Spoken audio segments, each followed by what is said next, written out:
Toppers के खुद के लिखे हुए आंसर्स आपके लिए बेस्ट एंड ऑथेंटिक सोर्स है आंसर राइटिंग सीखने के लिए। तो आज इस वीडियो में हम दो टॉपर्स के आंसर्स को एनालाइज करेंगे, कैसे टॉपर्स क्वेश्चन की डिमांड को एड्रेस करते हैं, इंट्रोडक्शन कैसे लिखा जाता है, क्या सेम क्वेश्चन के लिए दो टॉपर्स का अप्रोच डिफरेंट हो सकता है, राइटिंग स्पेस को कैसे यूटिलाइज करना है, फ्लो चार्ट्स कैसे बनाने हैं, डायग्राम्स कितनी स्पेस में बनानी चाहिए, कंटेंट की क्वालिटी कैसे होनी चाहिए, ये सब आज हम इस वीडियो में एनालाइज करेंगे। अब बिफोर रीडिंग देयर आंसर्स पहले इन दोनों टॉपर्स का बैकग्राउंड देख लेते हैं। तो हमारी पहली टॉपर है जीनिया अरोड़ा। ये अपने फर्स्ट 2 अटेम्प्ट में एग्जाम क्वालिफाई नहीं कर पाई थी, but in a third attempt she secured all India rank 156 in 2024। But then she decided to improve her rank. अपनी रैंक इम्प्रूव करने के लिए इन्होंने एक और अटेम्प्ट दिया in 2025 and she secured all India rank 6। अब हमारे दूसरे टॉपर है त्रिलोक सिंह। ये भी अपने फर्स्ट अटेम्प्ट में अनसक्सेसफुल रहे थे। सेकेंड अटेम्प्ट में ये इंटरव्यू स्टेज तक पहुंचे, but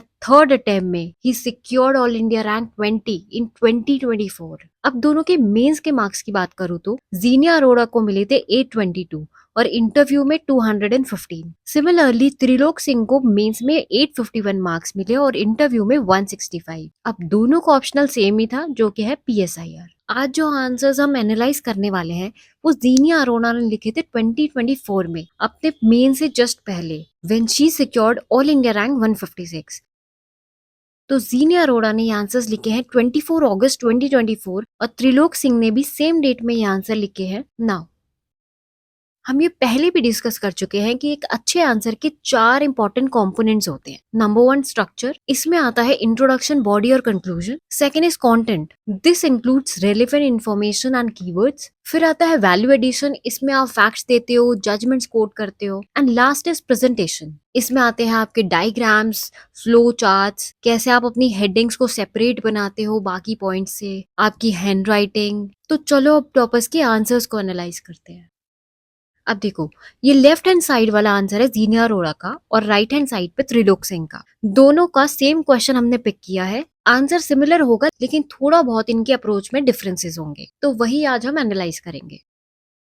compare and contrast the approach of Mahatma Gandhi and Jawaharlal Nehru towards Indian freedom struggle. तो क्वेश्चन में महात्मा गांधी और जवाहरलाल नेहरू के जो फ्रीडम स्ट्रगल के अप्रोच था, उन दोनों में कॉन्ट्रास्ट, डिफरेंसेस या सिमिलैरिटीज पूछी गई है। We just need to compare it. Now introduction में देखो, while the Mahatmas reveled in the village republics, the Nehrus built republics of industrialism. So this introduction says कि जो महात्मा गांधी जी का अप्रोच था was more focused on village on grassroots level, और नेहरू जी का जो approach था it was more focused on industries। सिर्फ 3 line का छोटा सा इंट्रोडक्शन, बट एग्जामिनर को ये पढ़ के क्लियर हो जाएगा कि कैंडिडेट को एक क्वेश्चन समझ आ गया है, और इंट्रोडक्शन ऐसा ही होना चाहिए।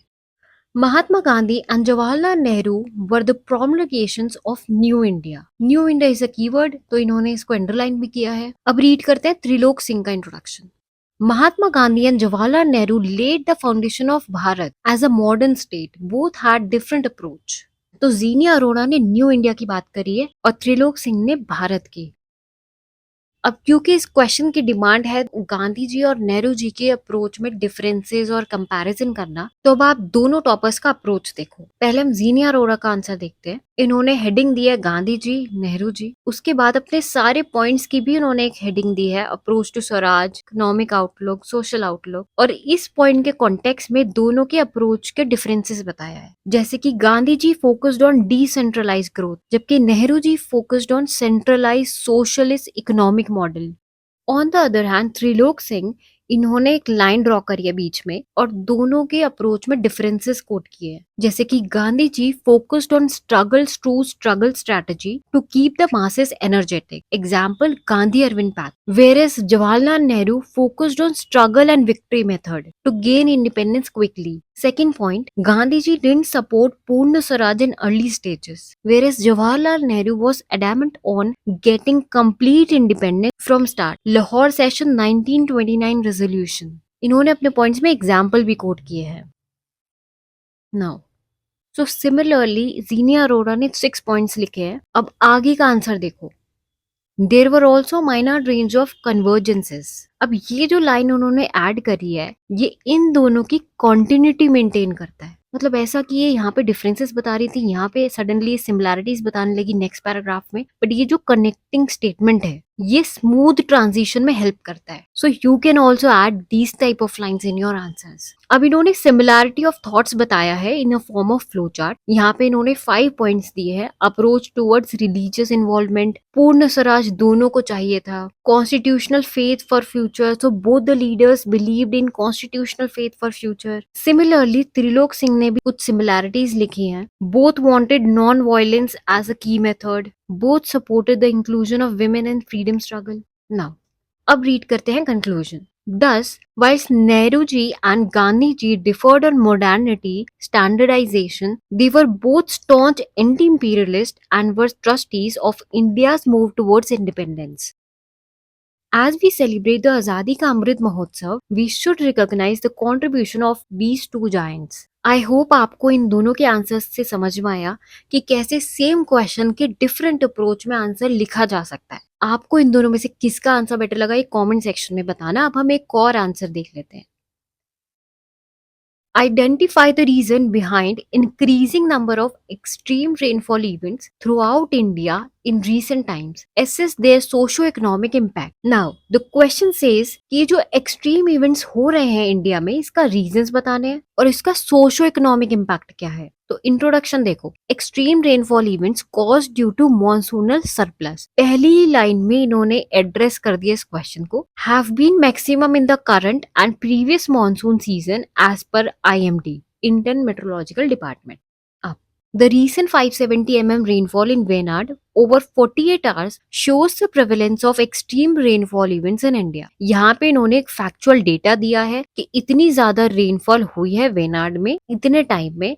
सो दिस शोज कि ये बहुत एक्सट्रीम है। अगर आप इस तरह की एक इंफॉर्मेशन देते हो, इससे एग्जामिनर को ये समझ में आ रहा है कि कैंडिडेट को ये पता है कि ये क्वेश्चन क्यों पूछा गया है, मतलब इस क्वेश्चन का कॉन्टेक्स्ट कैंडिडेट को पता है ना। अब आते हैं reasons. First point, higher high pressure condition south of equator which facilitate faster wind movement towards India in southwest monsoon. Second, intense Somali jet. तो यहाँ पे इस तरह के इन्होंने कई सारे रीजंस बताए हैं जैसे कि intense Somali jet, extreme cold in Tibet high and intense movement of air down south, increase isolation in northern plains, pocketed rainfall, climate change induced Madan-Julian oscillation change. अब रीड करते हैं त्रिलोक सिंह का answer. Reasons of extreme rainfall events. देखो, it's always better कि आप पूरी heading लिखो instead of just writing reasons, right reasons of extreme rainfall events. इन्होंने भी सफिशिएंट नंबर ऑफ पॉइंट्स लिखे हैं। Climate change, as IMD has observed, climate change has led the monsoon to be short but intense in nature. Cloud burst phenomena, 100 mm rainfall in 1 hour, cyclones, beeper Joy cyclone का example दिया है, storm surges and orographic rainfall, Western Ghats and coastal area experiences, Arctic amplification, Madan-Julian oscillation। यही same point जीनियर Arora ने भी लिखा है ना। अब आता है क्वेश्चन का second part, that is socio economic impact. Question में पूछा गया था about the reasons and socio economic impact, तो अब पढ़ते हैं सोशो इकोनॉमिक इम्पैक्ट। अब आप इन दोनों के अप्रोच में डिफरेंसेस देखो। यहाँ पे जीनिया अरोरा ने सोशो इकोनॉमिक इम्पैक्ट एक हेडिंग लिख के इसको बॉक्स में एनक्लोज किया है, फिर एक फ्लो चार्ट में कुछ पॉइंट्स लिखे हैं। On the other hand Trilok Singh ने ये दोनों सेपरेटली मेंशन किए हैं, social impact and economic impact. दो जनरली इस तरह का प्रेजेंटेशन डिफरेंसेस बताने के लिए किया जाता है, बट इन्होंने यहाँ पे दोनों अलग अलग पॉइंट्स को सेपरेट करने के लिए किया है ना।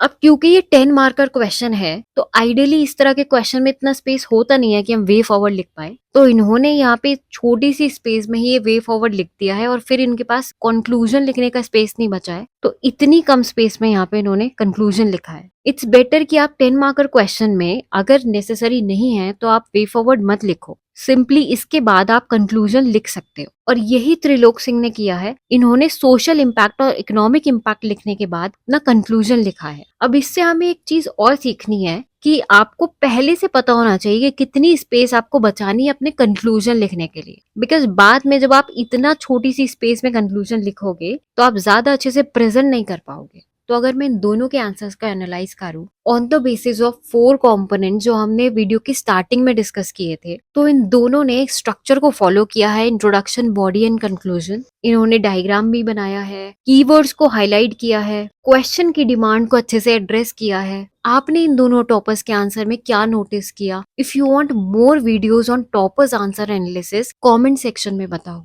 इस वीडियो की पीडीएफ आपको टेलीग्राम चैनल पे मिलेगी। टेलीग्राम चैनल का लिंक डिस्क्रिप्शन में है।